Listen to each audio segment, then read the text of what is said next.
المكتب التعاوني للدعوة والإرشاد وتوعية الجاليات بأبها. الحمد لله والصلاة والسلام على رسول الله، ثم بعد نأخذ القاعدة الأولى في قواعد العكس. القاعدة الأولى: الموجبة الكلية تنعكس جزئية، سالبة جزئية، موجبة جزئية تنعكس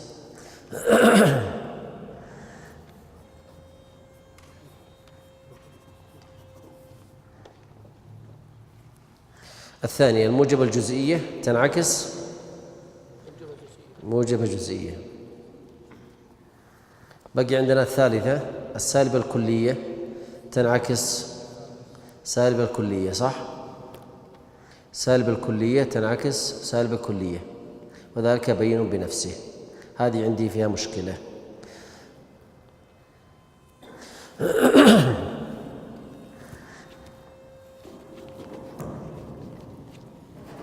هذه عندي فيها مشكلة ووجدت فيها خلاف عند المناطق.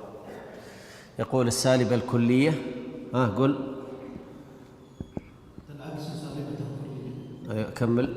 وذلك بين بنفسه، لأنه إذا صدق لا شيء من الإنسان بحجر صدق لا شيء من الحجر بالإنسان. جيد. عندنا الموجبة كلية نفس طريقتنا السابقة، موجبة جزئية سالبة كلية سالبة جزئية. السالبة أتى هو بمثال فقال لا شيء من الإنسان بحجر. طيب، هذه ايش تعتبر؟ صادقة ولا كاذبة؟ صادقة. هذه صادقة. خلونا نطبق هذا المثال. موجبة كلية كل حجر إنسان، صح ولا لا؟ كل حجر إنسان. موجبة جزئية بعض الحجر إنسان. الثالثة لا شيء من الحجر بإنسان. الموضوع اختلف هنا، الموضوع إنسان والمحمول حجر، عكسناها. طيب، الأخيرة بعض الحجر ليس بإنسان. خلاص، هيا نطبق الكلام الآن. هذه صادقة. طيب، كل حجر إنسان كاذبة. بعض الحجر إنسان كاذبة. لا شيء من الحجر بإنسان صادقة. بعض الحجر ليس بإنسان صادقة، صح ولا لا؟ طيب، خلونا نطبق. إيش يقول هو؟ يقول الموضوع يصير محمول، والمحمول موضوع مع بقاء السلبي والإيجاب. خلاص؟ طيب، هنا صادقة هذه، خلاص، وسالبة، وهنا سالبة وصادقة، وهنا سالبة وصادقة. طيب، ثنتين، هذه وهذه، هذه خطأ وهذه خطأ. هذه ليس فيها تعاكس وهذه فيها تعاكس، صح ولا لا؟ صار عندي ثنتين الآن. المشكلة أن في الكتاب عندكم ايش يقول؟ والسالبة الكلية تنعكس سالبة كلية. معناها أن السالبة الجزئية ما تنعكس السالبة الكلية. ليه؟ فوجدت كثير بعض المناطق يرى بهذا، بما ذهب إليه الماتن. بعضهم لا، يرى بأن السالبة الكلية تنعكس سالبة جزئية وكلية، وهذا أمامكم على السبورة أجود. لذلك عندي مشكلة في هذه، بحثت في الكتب وقلبت ما طلعت النتيجة إلا ما رأيتم. أحد عنده توجيه لها؟ لو نظرنا في كلامه أن يصير الموضوع محمولا والمحمول موضوعا، ما بقى السلب والإيجاب بحاله والتصديق والتكذيب بحاله. هذه حاصلة في السالبة الكلية وفي السالبة الجزئية. فقد يكون من المسائل اللي خولف فيها المؤلف. إلى الآن لم أجد إلا هذه المسألة. خلاص، أحد عنده نقاش ولا يتوافقوني؟ توافقون المؤلف ولا توافقوني؟ مستحيين مني عشان قد مات مسكين. اشتراط الصدق إيه. كثير يصير على انه يكون في العكس فقط. اما اصل القضيه فلا يشترط فيها الصدق، فان كانت كاذبه فتنعكس صادقه، وان كانت صادقه تنعكس صادقه. ما فهمت. هذا كثير يشترطون اشتراط الصدق، انما هو في القضيه المعكوسه لا في اصل القضيه. إيه ما في مشكلة. فاذا كانت القضيه الاساسيه كاذبه فتنعكس صادقه. تنعكس هذا في الأصل. ترى العكس 3 أنواع، هذا عكس التساوي بس المستوي. نعم. كانت القضيه كاذبه فتنعكس صادقه، وان كانت صادقه فتنعكس صادقه. اشتراط الصدق انه هو في القضيه المعكوسه لا في اصل المعكوس منها. ما أدري إيش تقول، إيش رأيك في هذه؟ هنا ما تضطرب. أي واحدة؟ اخذنا القاعده لا نقول لا شيء من الحيوان بالانسان تنعكس، لا شيء من الانسان لا شيء من الانسان بحيوان. لا نقول لا شيء من الانسان بحيوان. ايش كان عكس؟ نجرب المثال ذا، لا شيء من الإنسان بحيوان. ها؟ لا شيء من الحيوان بالانسان. نجربها. لا شيء من الحيوان بإنسان، هذه كاذبة ولا صادقة؟ كاذبة.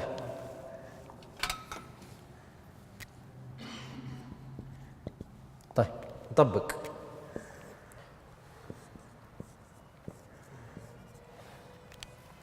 الأولى كل إنسان حيوان. الثانية بعض الإنسان حيوان.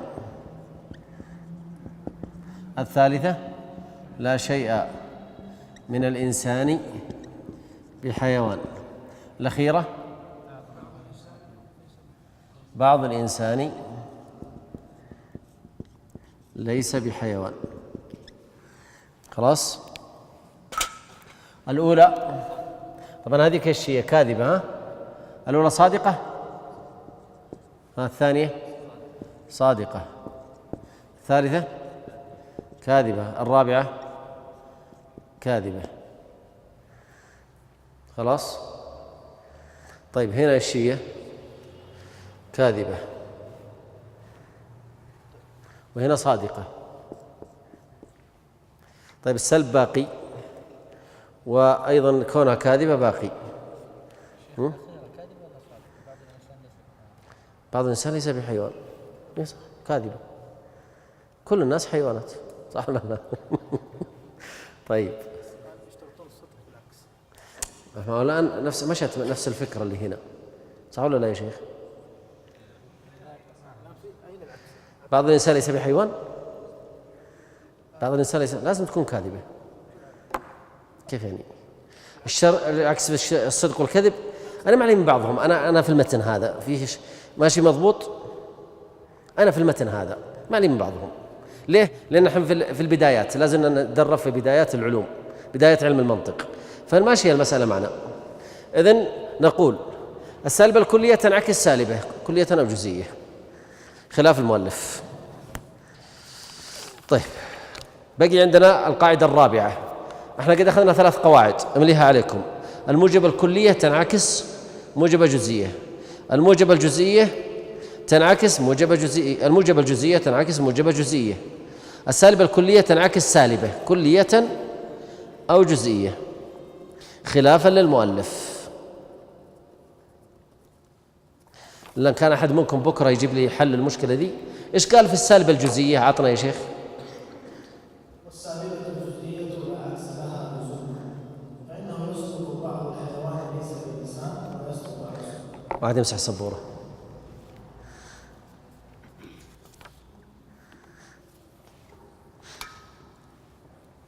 يقول السالبة الجزئية لا عكس لها.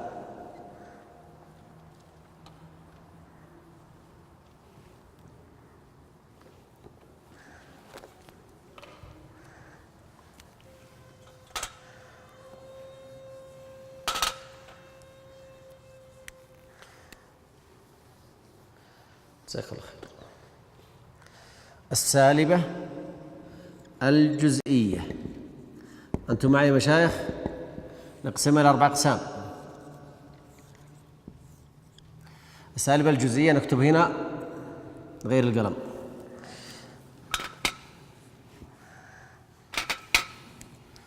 موجبة جزئية، آسف، موجبة كلية الأولى عشان نمشي على نفس النمط ما نغير نمطنا.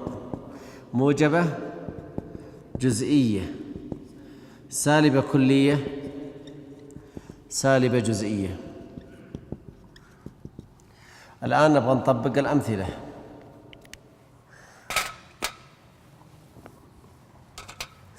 السالبة الجزئية: بعض الإنسان ليس بحجر. خلاص؟ بعض الإنسان ليس بحجر.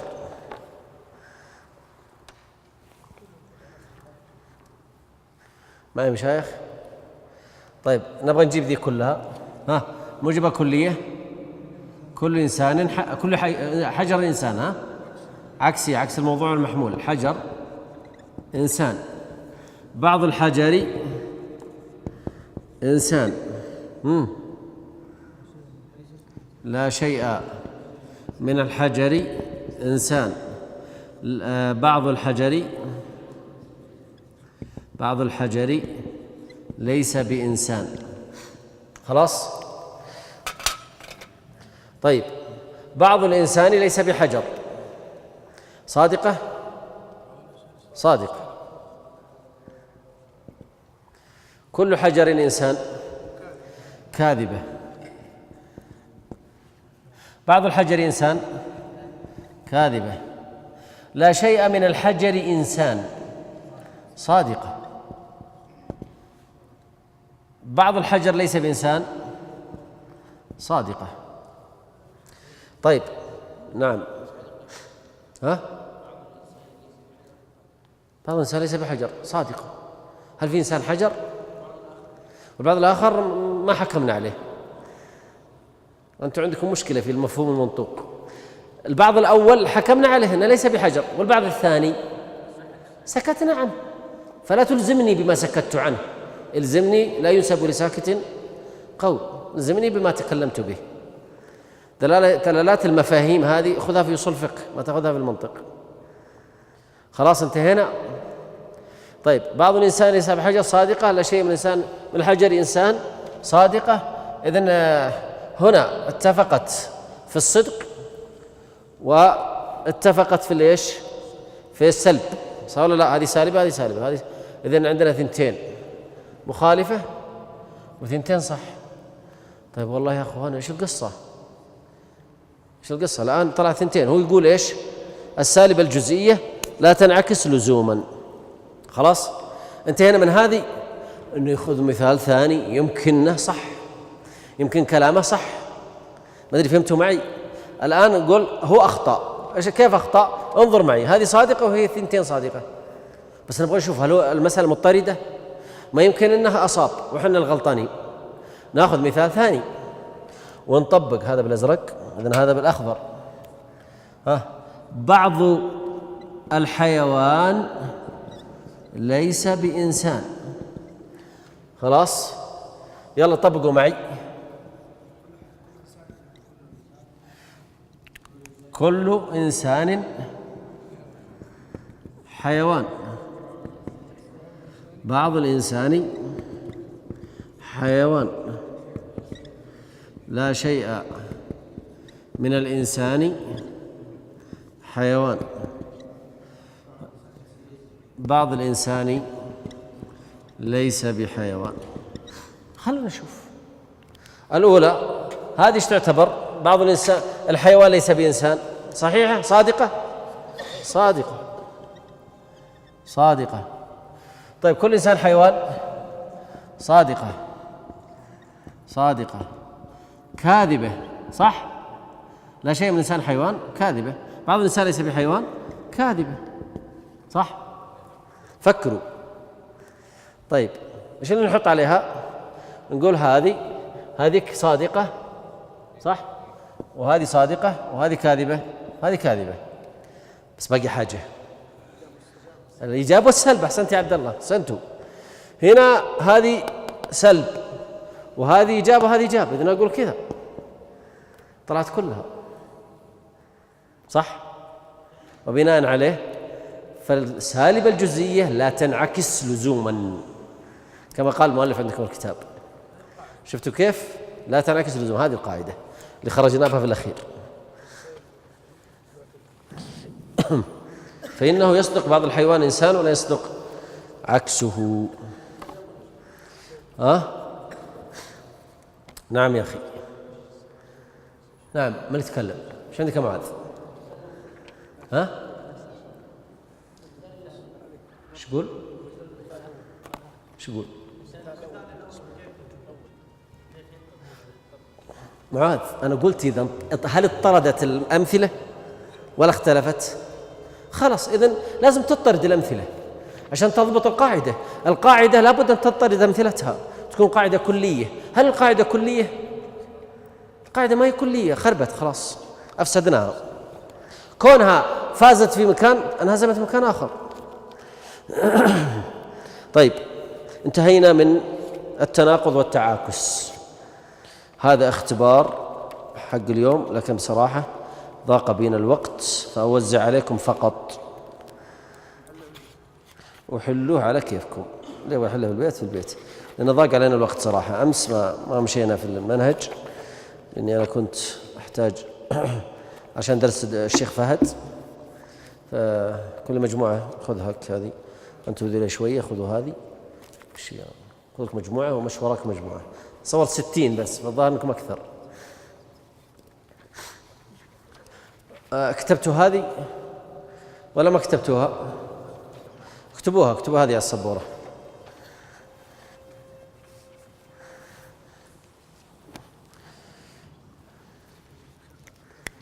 ولا شيء، الله يكرمك يا شيخ.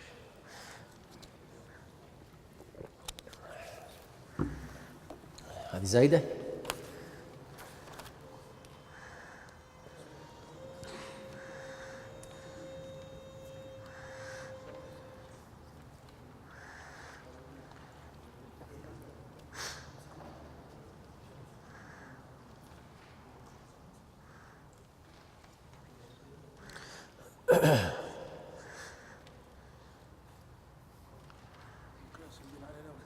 الحين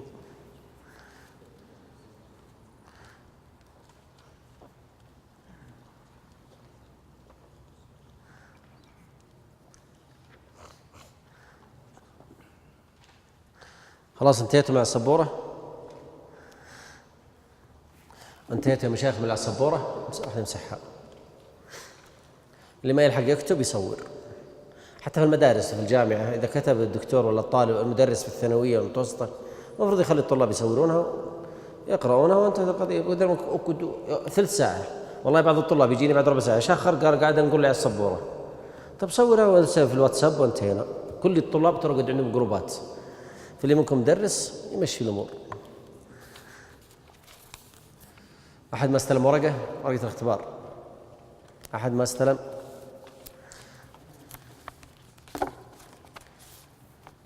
طيب، انتهينا من المرتبة الثانية اللي هي التصديق. أعيد أكتبها لكم على السبورة. قلنا لكم أن المنطق يمر بثلاثة مراحل: التصور، التصديق،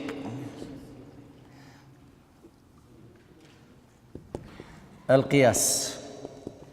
درسنا التصور وعرفنا الحد والرسم أمس صح؟ واليوم تعرفنا على القضايا وأمس كذلك أخذنا السالبة والكلية الموجبة والكلية والجزئية والمسورة والمهملة والمحصورة إلى آخره. الآن ننتقل إلى أهم باب، وهو باب إيش؟ باب القياس. هذا باب هو الباب النهائي. كل اللي درستوه مقدمات لأجل هذا الموضوع، وهو الذي يشتغل عليه من؟ الفقهاء والأصوليون والمناطقة والرياضيون، أهل الرياضيات وغيرهم يشتغلون على قضية القياس المنطقي. القياس المنطقي. حتى علماء العقيدة يناقشون القياس من الناحية المنطقية. لذلك ما تجد في كتب العقيدة الاعتماد على القياس الأصولي أو الفقهي اللي هو أصل فرع علة حكم اللي تدرسونها في الفقه. لا لا لا، ما يستخدمونه، يستخدمون القياس الشمولي اللي احنا بندرسه إن شاء الله تعالى. واضح الفكرة؟ فهذا الباب مهم جدا لمعرفة، حتى أحيانا تقرأ لابن تيمية ولا ابن القيم ولا أحيانا للرازي ولا الغزالي وأنت ما عرفت مصطلحات عن المنطق، ورطة تقرأ ما أدري شو يقول، ما أدري شو يبغى، صح ولا لا؟ والسبب أن ما عندك المصطلحات. اليوم مثلا إلى الآن أخذنا كم مصطلح تتوقعون؟ تقديري كذا 60 مصطلح 70 مصطلح، صح ولا لا؟ لما تتقنها وتتصورها، وأنا أطلب منكم طلب، روحوا البيوت واقرأ، أعد دراسة المنطق، اكتبه من جديد بالحاسب الآلي بيدك باللي تبغى، أعد قراءته، أعد اشتر كتاب واقرأه. الآن مثلا إيساغويجي شرحه من؟ زكريا الأنصاري في المطلع، خذ المطلع موجود يباع في الأسواق، المطلع على إيساغويجي أو شرح إيساغويجي. خذ مثلا في كتاب سهل أنا اعتمدت عليه كثير اسمه المنطق القديم لمزروعة، يعني في مجموعة كتب سهلة وبتساعدكم. أيضا في اليوتيوب فيه مجموعة من أهل الفن شرحوا المنطق، ستجدون إن شاء الله تعالى كثيرة موجودة. طيب انتهينا من التناقض والعكس، وبهذا انتهينا من التصديق. أعيد المثال اللي أخذته في أول درس، قلنا خالد مجتهد وكل مجتهد ناجح، خلاص، وقلنا هذه تروح مع هذه يبقى خالد ناجح. فدرسنا أول شيء التصور، تصورنا خالد، تصورنا مجتهد، تصورنا ناجح، ثم تصورنا النسبة اللي بينها، خالد مجتهد كل مجتهد ناجح، خالد ناجح، هذه اسمها القضية أو التصديق. ثم الآن ندرس الجملة كاملة اللي هو القياس. إذن تصور تصديق قياس. الآن ندخل في القياس. تفضل. القياس هو قول مؤلف من أقوال حتى صرفت لازم عنها لذاتها قول آخر. أيوة أحسنت. تبع معي السبورة. يقول القول هو ماذا قلت؟ قول مؤلف من أقوال، ها؟ أقلها قولان، وعادة الأصولي المناطق يعتمدون على 2. ليه؟ عشان يسهلون، ولا في 3 و4 و5، بس عادتهم 2. خالد مجتهد كل مجتهد ناجح، هذه مقدمة صغرى وهذه مقدمة كبرى. طيب والنتيجة خالد ايش؟ ناجح. ايش يقول في عندكم؟ قول مؤلف من أقوال، هذا 1 وهذا 2. متى سلم؟ هل خالد مجتهد؟ هنا تسأل نفسك السؤال الأول، هل خالد مجتهد؟ أكيد يمكن لا، صح ولا لا؟ لكن كيف تعرف أن خالد مجتهد؟ بتحقيق المناط، يعني بالنظر في الواقع، بالنظر هل صحيح أن خالد مجتهد؟ أنا أراه توعيني يذاكر يدرس يحفظ إلى آخره. طيب كل مجتهد ناجح، هل كل مجتهد ناجح؟ ما يمكن يكون مجتهد ولا بحرف ويرسب. أعرف أنا أحد الأقارب يذاكر من ظهر إلى عصر، ومن عصر إلى مغرب، من مغرب إلى عشاء، ومن عشاء إلى نصف الليل، خلاص، يعني ذابح نفسه على الدروس، ودائما الترتيب الأخير، وصل ثاني متوسط وفصل. ليه؟ في مشكلة. فهل كل مجتهد ناجح؟ لا، ما يلزم من كل مجتهد ناجح. قد يوجد مجتهدين غير ناجحين يبذل قصارى جدا، زي بعض الناس في التجارة، يكرف في التجارة. أعرف ناس كثير اشتغل في التجارة واجد، ومن مشروع في مشروع ولا ربح في واحد، الله ما كتب له. إذن ليس كل مجتهد ناجح، ما يلزم.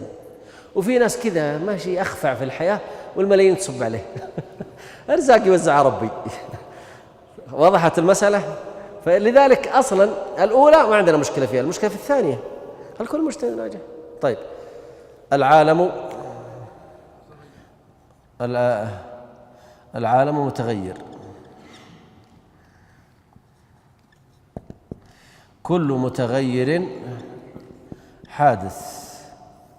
إذن نخلص بنتيجة العالم حادث. العالم متغير، صحيح العالم متغير، كل يوم تطلع الشمس من المشرق وتغرب في المغرب، فهي متحركة. القمر يتحرك ويتغير، النجوم عندنا على الأرض إحنا نتغير ونتحرك، فالعالم متغير ما عندنا مشكلة فيها. المشكلة في الثاني، هل كل متغير حادث؟ طيب الله سبحانه وتعالى يحب ويرضى ويغضب ويضحك ويفرح، في تغير وما في تغير، فهل الله حادث؟ يقول لا. هذه المقدمة الثانية فيها مشكلة.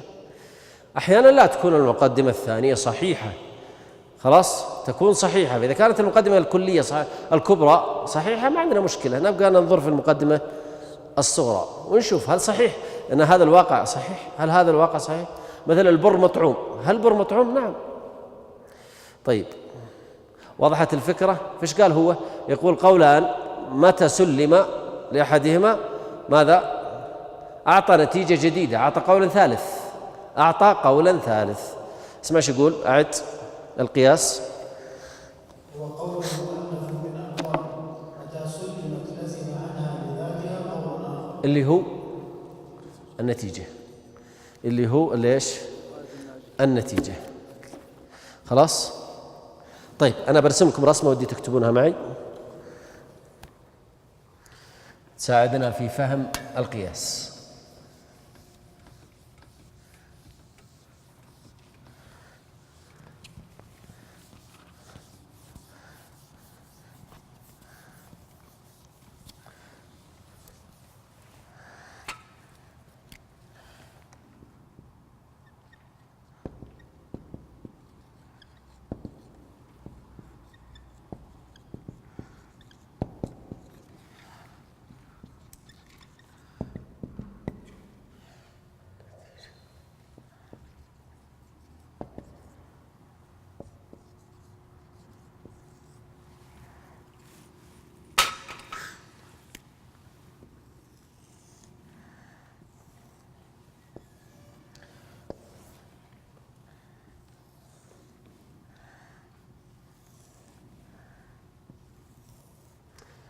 تقفلون من هنا وتقفلون من هنا.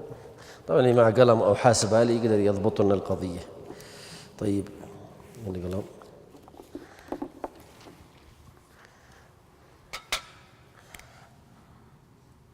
الخمر مسكر، كل مسكر حرام. النتيجة هذا يروح مع هذا، يبقى الخمر نتيجة شيء حرام. حط النتيجة لها خطين.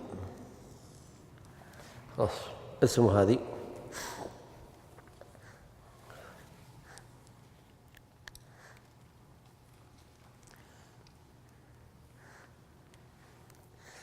نعتمد الجدول دائما بالشكل هذا، بس بنشيل بعدين المقدمة الكبرى والصغرى وتمشي الأمور.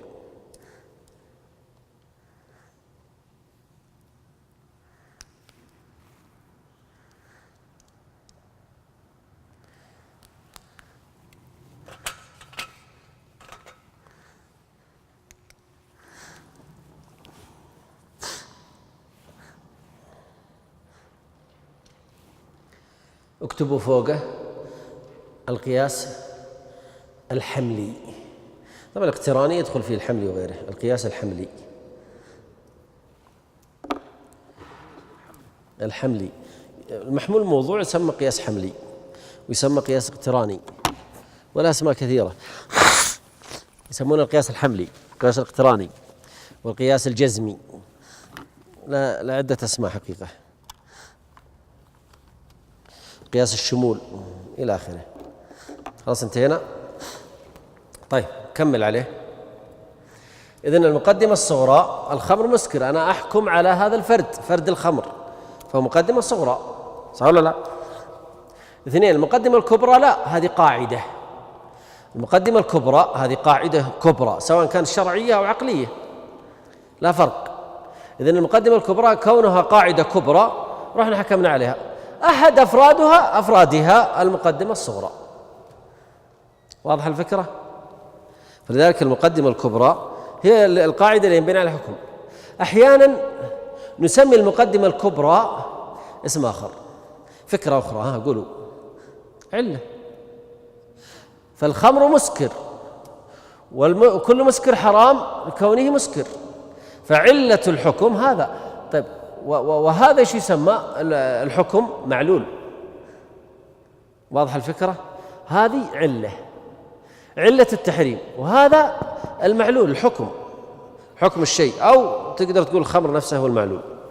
على كل حال الحكم هو المعلول، والعلة هي ليش؟ هي العلة هي العلة، ما تختلف، نفس المعنى. فنقول هذه المقدمة الصغرى، هذه المقدمة الكبرى. عرفت الفرق بين المقدمة الصغرى والكبرى؟ يعني لو أجيب لكم ثنتين عكس، تقول لا تبغى ترتب، تقدر ترتب بسهولة، انك تجعل المقدمة الصغرى فوق والكبرى ايش؟ تحت. الآن عندي 3 كلمات، عندي الخمر وعندي حرام وعندي مسكر جت مرتين، وبعدين النتيجة هي نفسها، صار عندي 3 كلمات، خمر ومسكر وحرام. لما تنظر ايش سويت أنا؟ شلت من الثنتين، من ال3 الكلمات اللي هنا واحدة اللي هي هذه وهذه، شلتها برا، واستبقيت كلمتين اللي هي هذه وهذه. خلاص؟ ايش تسمى هذه؟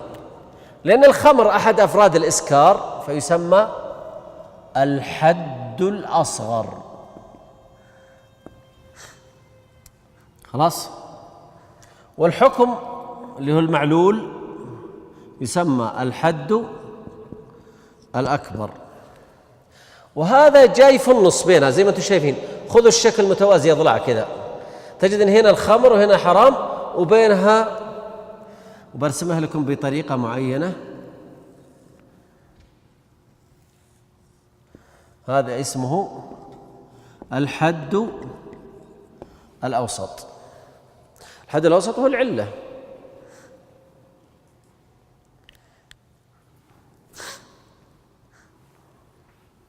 إذن عندي مقدمة صغرى ومقدمة كبرى وموضوع محمول، وعندي الحد الأصغر اللي هو الخمر، وعندي الحد الأكبر اللي هو الحرام الحكم وهو محمول، وعندي العلة اللي جاية في الوسط هذه اللي دائما نشطبها ونطلعها برا، الإسكار، علة الإسكار.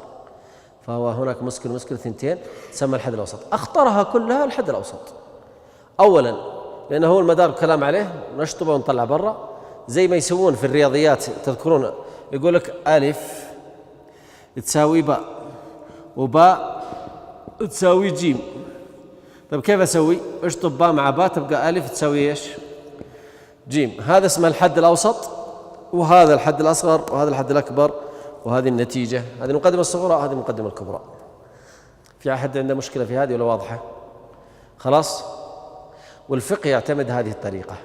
طبعا فيه قياس في الفقه اسمه القياس الكلي الاقتراني، هذا هو طريقته. وفيه القياس المشهور، يجعلون هناك أصل وعلة ثم أصل ثم فرع ثم علة ثم حكم. هذا في باب القياس الفقهي، وهذا لا دخل له هنا، يسمونه قياس التمثيل. طيب انتهينا من هذه خلاص. طيب هذا اللي توكم الشكل الأول في القياس الحملي. هذا اسمه القياس الحملي لأنه على شكل مبتدأ وخبر، مبتدأ خبر مبتدأ خبر. خلاص؟ هذا قياس، هذا الشكل الأول، القياس الاقتراني أو القياس الحملي الشكل الأول. إيش معنى الشكل الأول؟ الشكل الأول يكون محمول، الحد الأوسط محمول في الصغرى وموضوع في الكبرى. فهمتوا؟ نقرأ كمل. وهو الاقتراني كقولنا كل جسم مؤلف وكل مؤلف حادث وكل جسم حادث. واما استثنائي كقولنا ان كانت الشمس طالعه فالنهار موجود لكن الشمس طالعه والنهار موجود، او لكن النهار ليس بموجود والشمس ليست طالعه. خلاص أيوه كمل. والمكرر بين مقدمتي القياس وصاعده تسمى. لا خل هذه شوية، كتبتوها خلاص امسحها.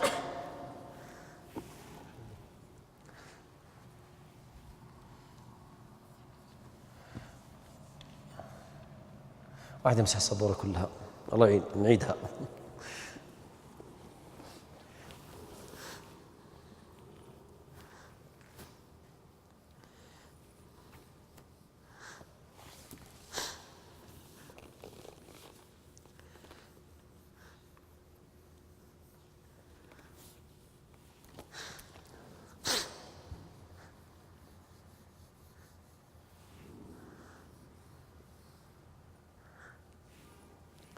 خلاص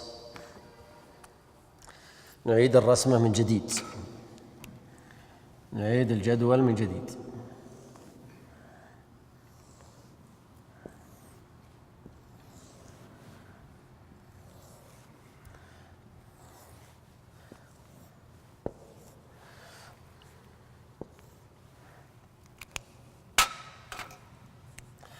هنا طبعا هذا القياس أن تسجلون معي إن أردتم القياس الاستثنائي، الاستثنائي المتصل اللي أخذناه. إن كانت الشمس طالعة فالنهار موجود، لكن الشمس ليست طالعة فالنهار غير موجود، وهكذا. هذا القياس الاستثنائي المتصل، القياس الاستثنائي المتصل. هذا النوع الثاني. النوع الأول القياس الحملي، هذا القياس الاستثنائي المتصل.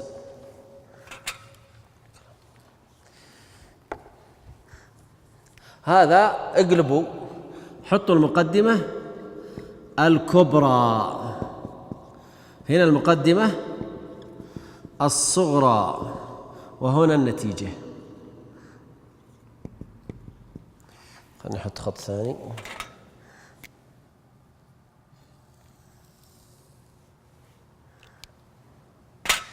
طيب هذا في الحمل ايش يسمى؟ موضوع، وهذا محمول، وهنا في الاستثنائي مقدم، وهنا تالي. طيب نبدأ الآن نسجل.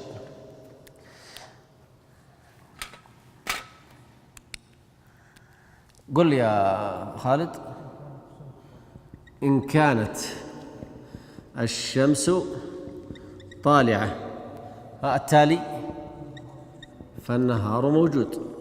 هذا لزومي، صح ولا لا؟ في تلازم بين الشمس والنهار. إن كانت الشمس طالعة فالنهار موجود. عطنا المقدمة الصغرى، لكن الشمس طالعة.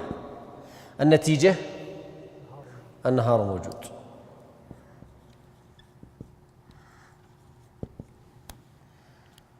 خلاص. طبعا هذه مقدمة، هذا المقدمة الصغرى لا، ما فيها شيء. خلاص. النتيجة النهار موجود. طيب إن كانت الشمس طالعة فالنهار موجود، لكن الشمس طالعة إذن النهار موجود. نبغى العكس. إيش قال؟ قل يا شيخ. إذن مثال آخر، هذا بالأحمر نكتبه. إن كانت الشمس طالعة فالنهار موجود. نكتبها هنا. لكن النهار ليس بموجود، إذن النتيجة هي الشمس ليست طالعة. صار عندي كم مثال الآن؟ مثالين.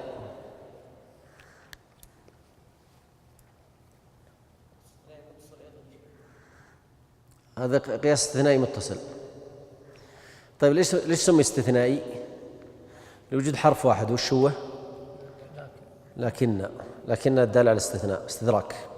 طيب ما الفرق بين القياس الحملي اللي كتبتوه قبل شوية والقياس الاستثنائي المتصل؟ طبعا صبورة صغيرة، ولا كان سوينا الحملي هنا والاستثنائي هناك وفرقنا. ما الفرق بين؟ في فرقان، فرق في الصورة وفرق في النتيجة. واضح الآن؟ نعم.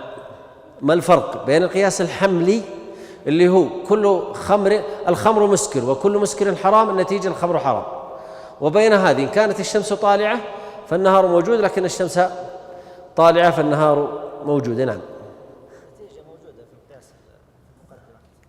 النتيجة موجودة في المقدمات. نعم، هذا استنباط جيد. نعم. غيره. نعم. أيوة، هو في الصورة. خلاص. لحظة يا شيخ، في الصورة وفي الواقع. هات.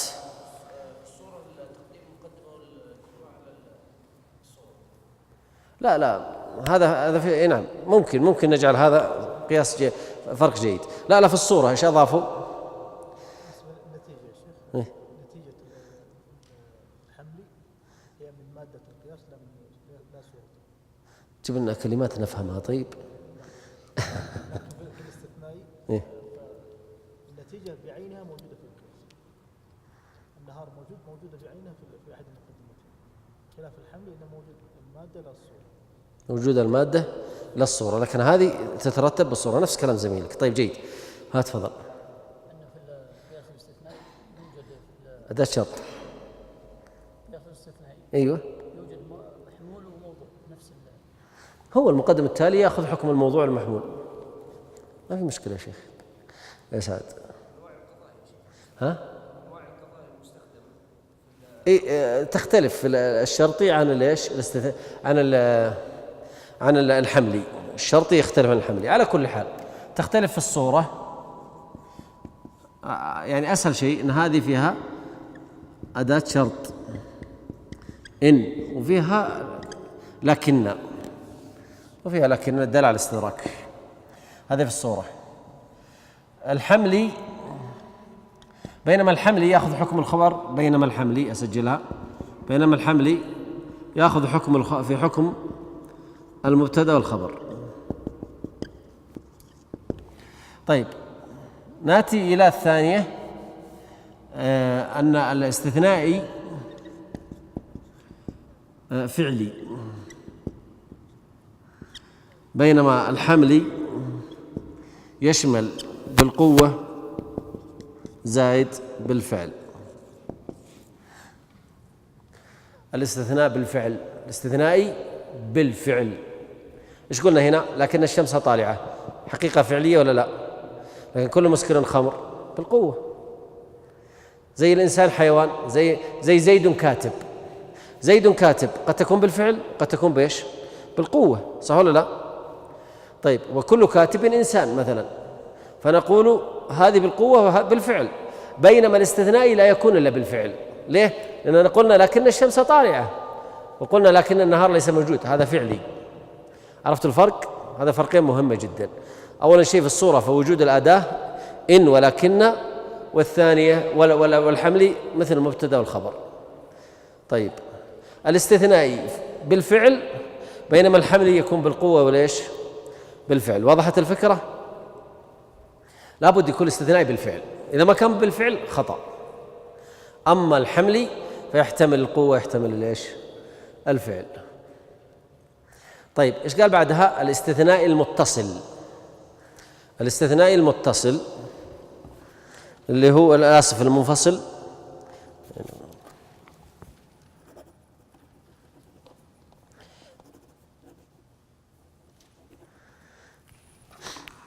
المقدمة الكبرى. طبعا أنا أغير هذه الكلمة، الاستثناء ليش؟ المنفصل.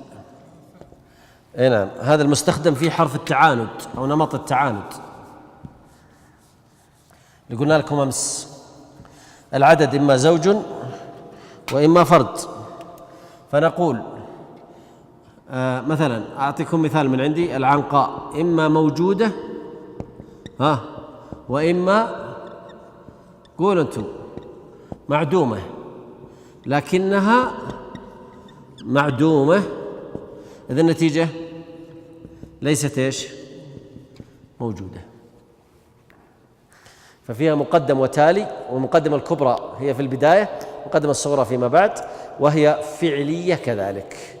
فالاستثناء المنفصل فعلي كما رأيتم.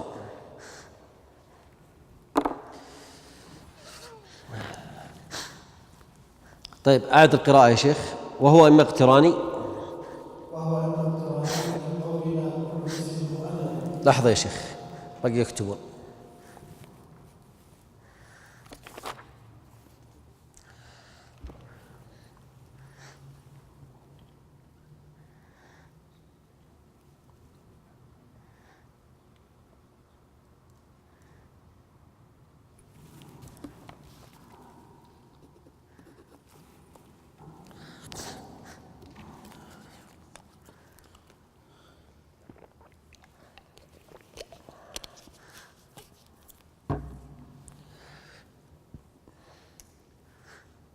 انتهيتوا؟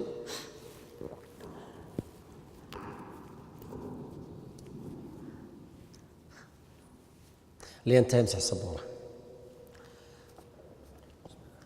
يا شيخ المفروض أنت يكفونك الشباب.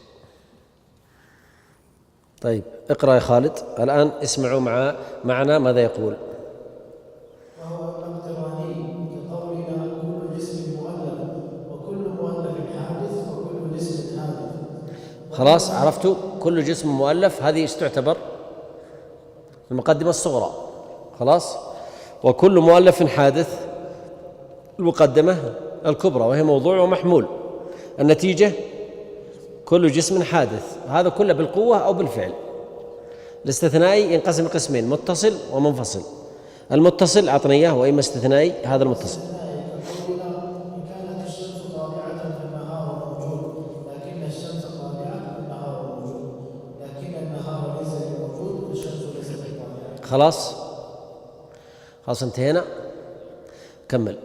والمكرر بين مقدمة القياس وصاعدا يسمى حدا أوسط. أيوة، تذكرون يوم كان كلمة مسكر هنا ومسكر هنا سمينا هذا المكرر حد أوسط، هذا حد أصغر وحد أكبر. اقر. موضوع المطلوب يسمى حدا أصغر. موضوع المطلوب، أنا أبغى أعرف حكم الخمر فقلت الخمر مسكر وكل مسكر حرام. خلاص، موضوع الحد المقدمة الصغرى. محمول المقدمة الكبرى قل. محموله يسمى حدا أكبر. عرفتوا؟ محمول المقدمة الكبرى اللي هو حرام. كمل. المقدمة التي فيها الأصغر تسمى الصغرى، والتي فيها الأكبر تسمى الكبرى. الأولى صغرى والثانية كبرى. خلاص. وهيئة التأليف من الصغرى والكبرى تسمى شكلا، والأشكال أربعة. أحسنت. طيب، يقول الأشكال 4. لا كبر.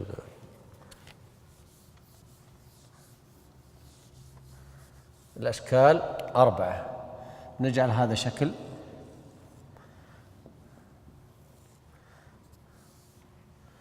وهذا شكل. هذا الشكل لا ترسمون حتى أقول لكم طريقة الرسم. وهذا شكل، وهذا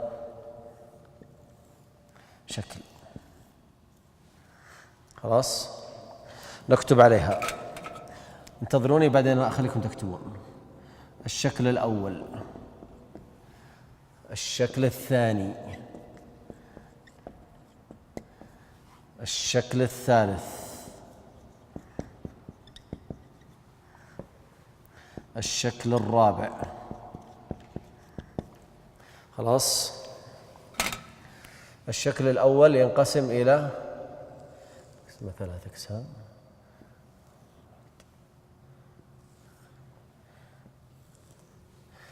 نكتب هنا مقدمة صغرى، مقدمة كبرى. هنا ايش نكتب؟ موضوع، وهنا محمول. خلاص.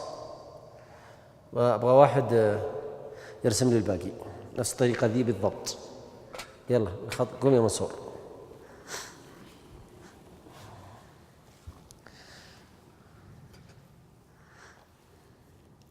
على ما منصور يكتب أنا بضيف لكم معلومة. الشكل الأول،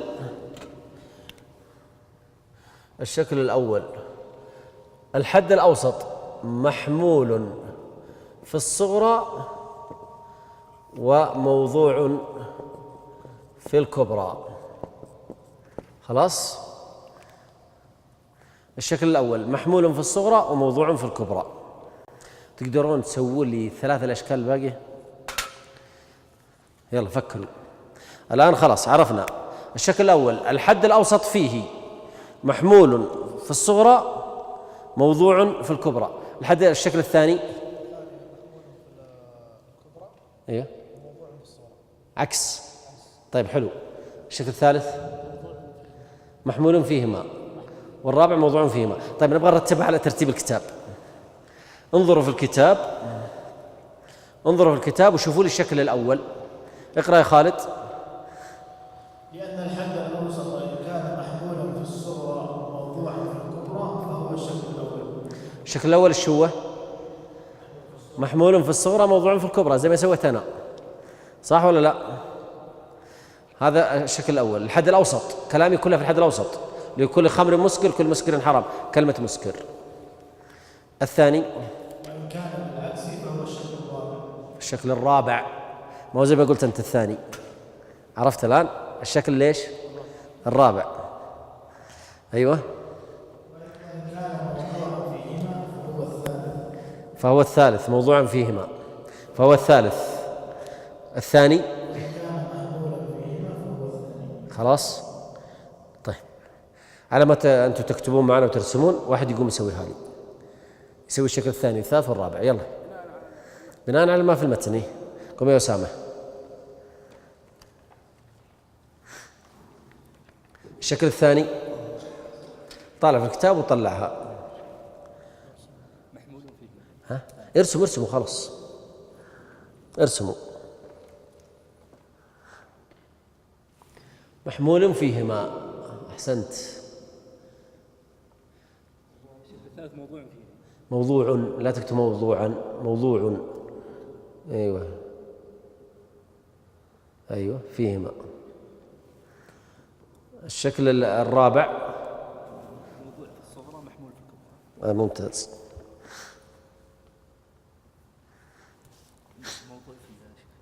موضوع، شوف هناك عكس ذاك، موضوع في الصغرى محمول في الكبرى. يلا اكتبها.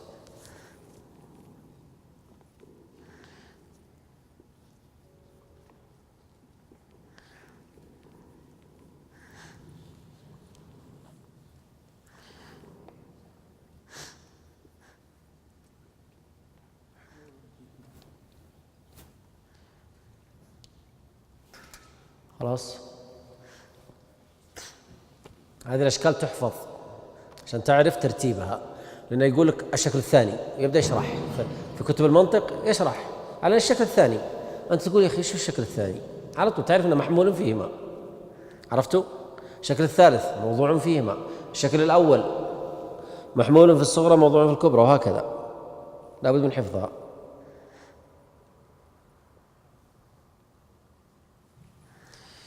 طيب خلاص انتهيتوا. الآن نبغى نطبق بأمثلة. سأتيكم بثلاثة أمثلة. ورد، نبات، نام. نام يعني ينمو. صيغوا منه مقدمة صغرى وكبرى. يلا،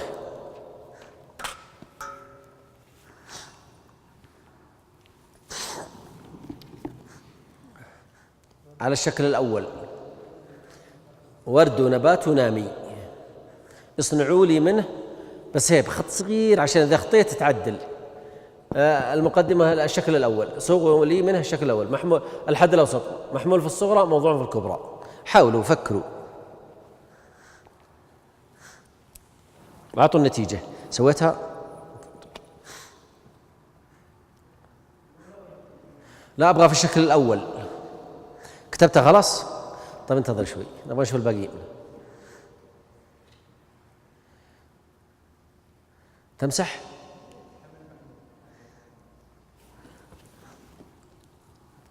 موضوع، هذه بسيط، لو قد عرست حكينا عليك. موضوع ومحمول.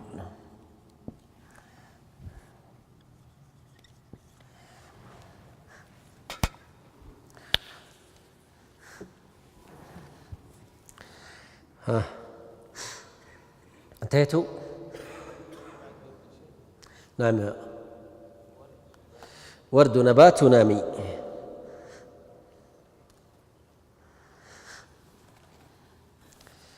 خلاص.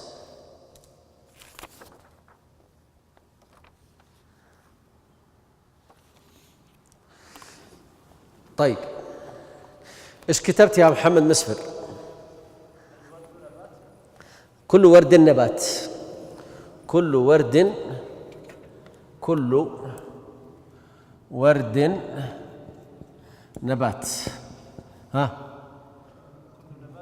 كل نبات نام. أوه نسينا النتيجة. ها الله يعينكم وخليكم معي عشان تضبطون معي النتيجة نسيت النتيجة، سجلوها. أنا قلت لا تكتبون لكن يلا. النتيجة الآن عندي أين الحد الأوسط؟ ها؟ أيوة، كلمة نبات هذه ايش تعتبر؟ الحد ليش؟ الأوسط. النتيجة يروح الحد الأوسط ويبقى كل ورد نبات. آسف، كل ورد نامي، آسف نسيت. نامي ما يضر، العبارة ما تهمنا كثير. عرفت الشكل الأول؟ هذا الشكل الأول هو عمدة الباب. الشكل الثاني الثالث والرابع لا تتعبون أنفسكم فيهم. أهم شيء أنك تعرف أن في حاجة اسمها الشكل الثاني الثالث. إلا واحد يبغى يتوسع في علم المنطق فالله يوفقه ويقويه يدرسها كلها الأربعة، لكن اللي يبغى يتقن فقط كذا مبادئ يكتفي بالشكل الأول، محمول في الصغرى موضوع في الإيش؟ في الكبرى. خلاص ننتقل الآن إلى الشكل الثاني، اكتبوه أنتم الآن، صار سهل عليكم. محمول فيهما، وحطوا النتيجة. نسيت النتيجة أنا. نفس المثال، ورد نبات نامي.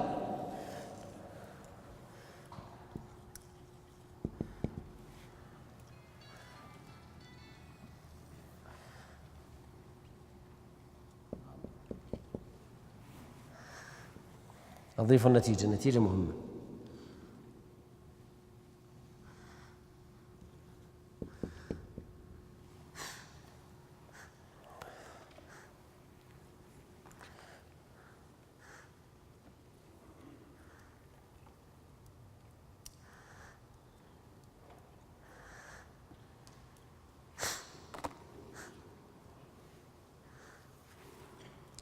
خلاص سويت المحمول. الشكل الثاني سويتوه، سووا الشكل الثالث وسووا الشكل الرابع.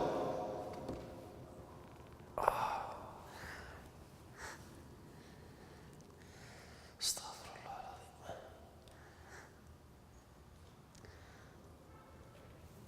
مرة واحدة سووها كلها.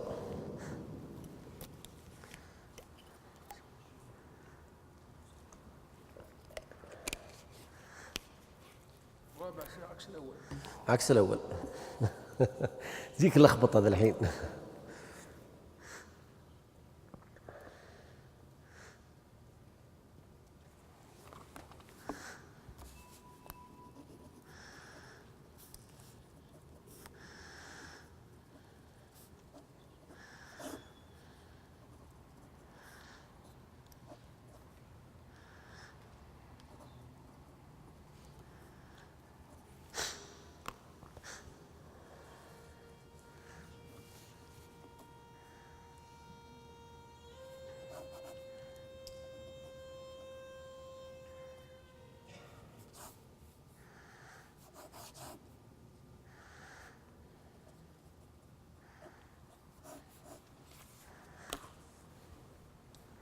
خلاص انتهيتم؟ باقي حد ما انتهى؟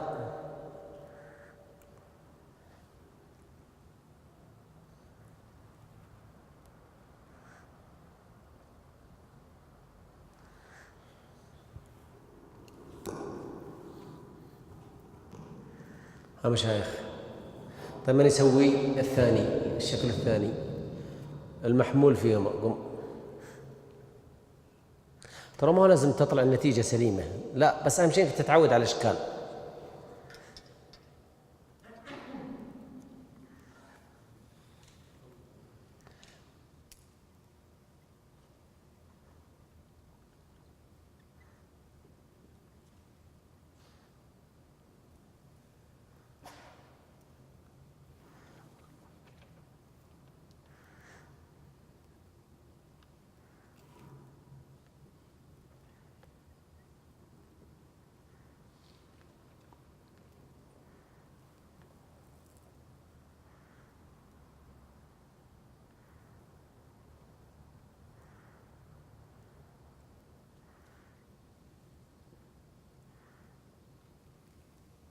ممتاز، أحسنت. تفضل شيخ. طبعا لو مشينا على طريقة الأخ خالد جاب شكل منتج، يعني صحيح. إيش قال؟ قال كل ورد نبات، لا شيء من الحجر بنبات، إذا لا شيء من الورد بحجر. كلام سليم، والإنتاج صحيح. نحن لدينا ندرس العقيم والمنتج، لكن فيها صعوبة عليكم، نبغى الأسهل. فهمتي خالد؟ فيها صعوبة، حتى لو طلع عقيم ما عندي مشكلة. تفضل سوها. السؤال لو نقول مثلا بعض النامي نبات، صح، يجي صح، يطلع بعض الوردي أو بعض النامي ورد. يمكن. إيه نعم، جيدة إذا استخدمت بعض، لكن خلوكم أنتم على الطريقة حتى لو عقيمة، من يسوي على الطريقة الطبيعية. عدل. لا، الثاني أنا أقول كذا بنلخبط الشباب، خاصة الجديد في المنطق. الطريقة شوفوا الطريقة القديمة، كل ورد النبات، كل نبات نامي. هنا كل ورد النبات، كل نام نبات. خلاص، حتى لو طلعت النتيجة غلط ما عندي مشكلة. ليه؟ لأن احنا بناخذ المنتج والعقيم منها إن شاء الله. فخلكم معي على الطريقة، أنا أهم شيء يهمني الضبط، ولا الكلام هذا هو الصح، لكن من باب ليش؟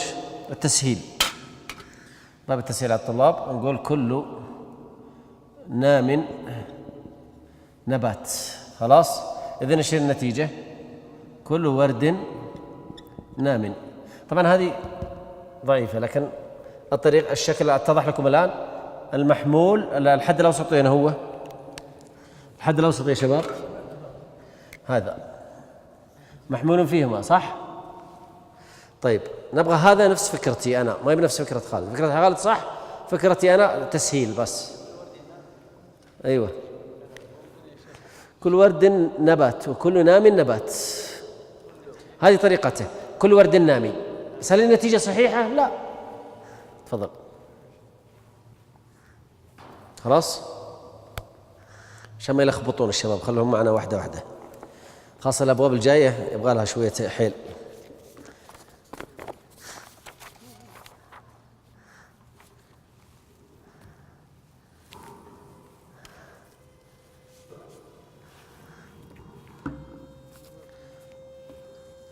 أيوة، وش كتبت؟ الورد نبات، الورد نام، النبات نام. لا يا شيخ، أنت جعلت الحكم العلة تكون هي لا، النبات ورد يا شيخ. عرفت؟ النبات ورد والنبات نامي. عدلها يا شيخ. لا ما تجي يا شيخ، لأن هذا الموضوع. ما احنا نبغى احنا الشكل يكون الحد الأوسط موضوع فيهما. خلاص، الحد الأوسط شو هنا؟ نبات، وهنا نبات. ايوه، ابغى نبات انا.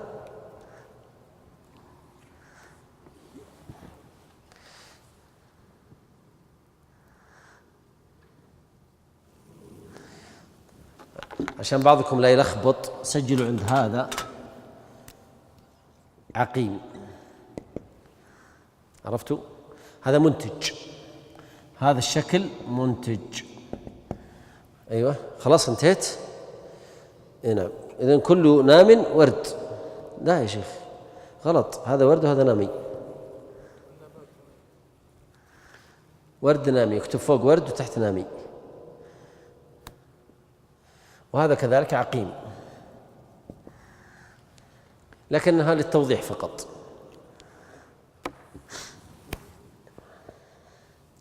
أحسنت، خلاص اجلس. إيه بس كيف صحيح؟ إيه بس البناء الشكل ضعيف. البناء في الشكل نفسه فيه إشكالات. يلا واحد يسوي الرابع. أيوة شيخ تفضل. عكس الأولى. أيوة، تحط نبات هنا وهنا. هي لو فهمت الأشكال إن شاء الله ننتقل بعدها متى يكون منتج ومتى يكون عقيم. لا، الأحمر أحمر. الشكل الثاني يجي كل ورد نبات نام كل يكون فيه عقمي تتضح العقيم والمنتج في درس بكرة إن شاء الله. الليلة مفروض نحن نخلص الليلة بس طال الليل. لو درت خلت الدورة 5 أيام كذا تمشي معكم وتضبطون، لأني أول مرة ألقي دورة بالشكل هذا، ألقيتها بس على طلابي. نعم. لا لازم نخلص بكرة، أصلا النفوس متشوفة أنها تخلص. نعم.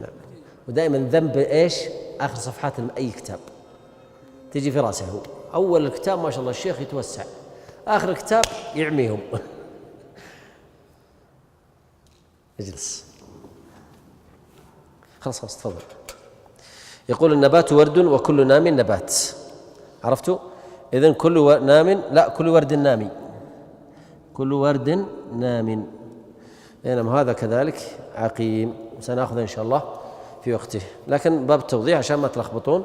نعرف الآن أن الشكل الأول محمول في الصغرى موضوع في الإيش؟ في الكبرى بهذا الشكل. الشكل الثاني محمول فيهما زي ما أنتم شايفين. الشكل الثالث موضوع فيهما. الشكل الرابع عكس الشكل الأول. شفتوا كيف؟ موضوع في الصغرى محمول في الكبرى. عرفتوا الأشكال الأربعة هذه؟ طيب إيش رأيكم؟ أنا أبغى أطبق حاجة من خلال هذا الكلام. إحنا وصلنا هذه النقطة، قريتها أنت؟ قريت الأشكال الأربعة ولا باقي؟ إذن بيقرأ الآن أمامكم الأشكال الأربعة، يقرأ. والأشكال 4.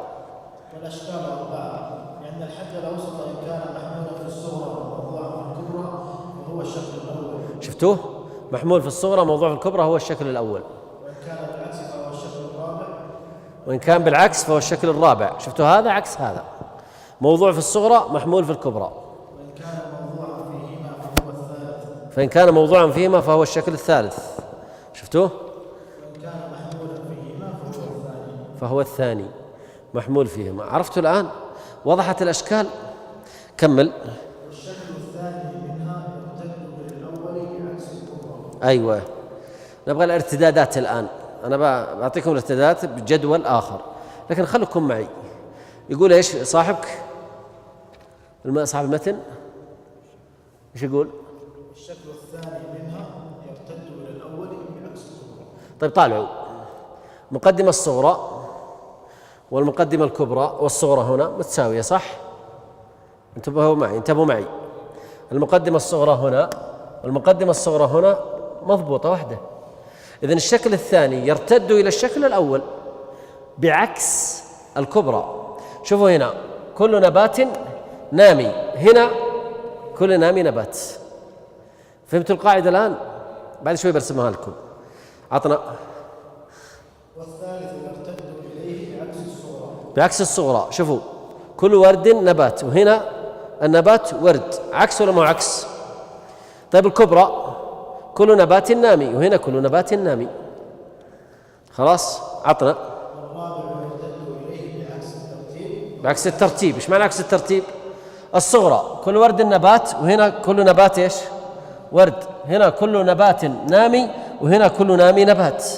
عكسه في الترتيب في الثنتين ولا لا؟ وضحت الفكرة؟ خلاص هذا كلامه. نعم. طيب وقف هنا، واحد يمسح السبورة عشان أرسمها لكم.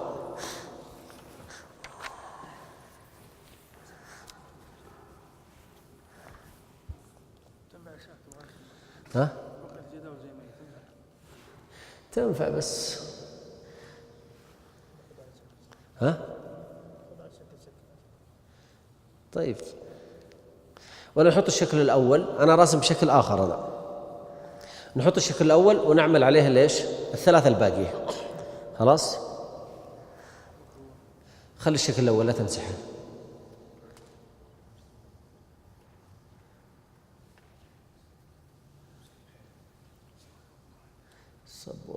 صبورة صغيرة. بتسوين أشكال لك ما هي مشكلة.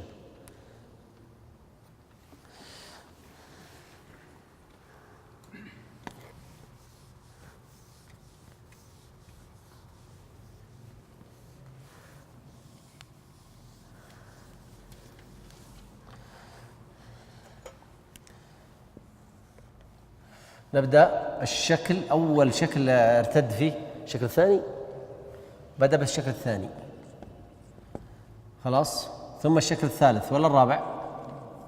الثالث، ثم الشكل الرابع.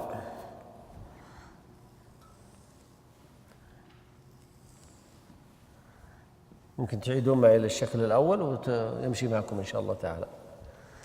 طيب نبدأ بالشكل الأول خلاص.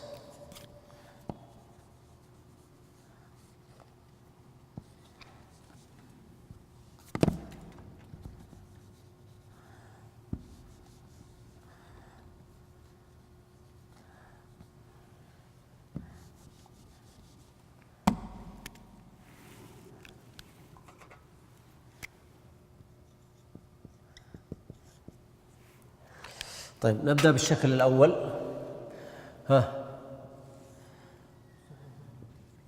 موضوع محمول، موضوع محمول، موضوع محمول، حط خطين. ناخذ الشكل الثاني. ايش يقول؟ اقرأ. والشكل الثاني منها يرتد إلى الأول بعكسه. إذن كل ورد نبات، كل نامي ورد نبات، صح؟ ما هي مشكلة. أنت تبغى تخليه منتج؟ لا لا، يرتد بعكس. كذا مضبوطة؟ خلاص خلوها.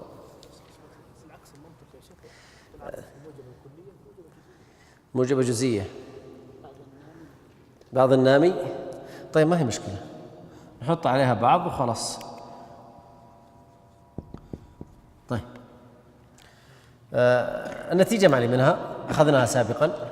عطنا الثانية.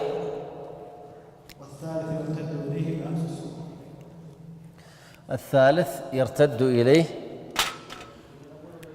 بعكس الصغرى. إيش نقول؟ قولوا أنتم. كل نبات، كل أو بعض النبات، بعض النبات ورد.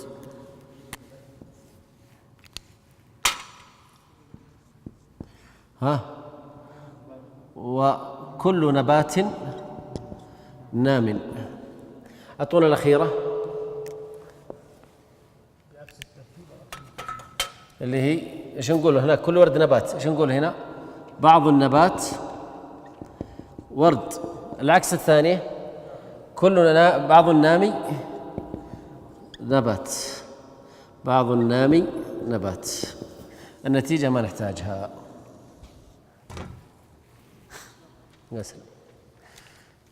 خلاص. إذن الشكل الثاني يرتد بعكس ايش؟ الكبرى، صح؟ الشكل الثالث يرتد بعكس الصغرى. الشكل الرابع يرتد بعكس الثنتين. خلاص يا مشايخ، عطنا.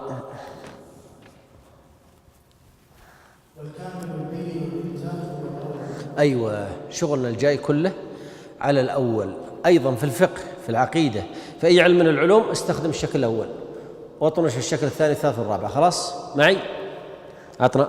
الشكل الرابع منها بعيد عن الطبع جدا. هذا الرابع الذي له طبع مستقيم آخر سليم لا يحتاج إلى رد الثاني إلى الأول. يقول يستخدم الأول، وإنما ينتج الثاني عند اختلاف مقدمتيه بالإيجاب والسلب. كمل. والشكل الأول هو الذي جعل معيارا للوجوب. إذن احرصوا، اعرفوا الأشكال الثلاثة الأربعة، لكن احرص على هذا هو الأصل. كمل. ونريده هنا ليجعل دستورا وليستنتج منه المطالب كلها. شرط إنتاج ماذا؟ الشكل الأول. أيوة، انتبهوا معي في كلمتين نشرحها بكرة إن شاء الله من المغرب إلى العشاء. كلمتين بس من هذه الصفحة. الكلمة الأولى في السطر الأخير: وشط إنتاجه إيجاب الصغرى وكلية الكبرى. هذه بكرة بنشرحها إن شاء الله تعالى. 2، الشكل الثاني السطر اللي فوقه: وإنما ينتج الثاني. لقيتوها؟ عند اختلاف مقدمتيه بالإيجاب والسلب. لو ضبطناها أعتبر أن قطعنا أكبر شوط في ماذا؟ في هذا الباب. خلاص وضحت الفكرة؟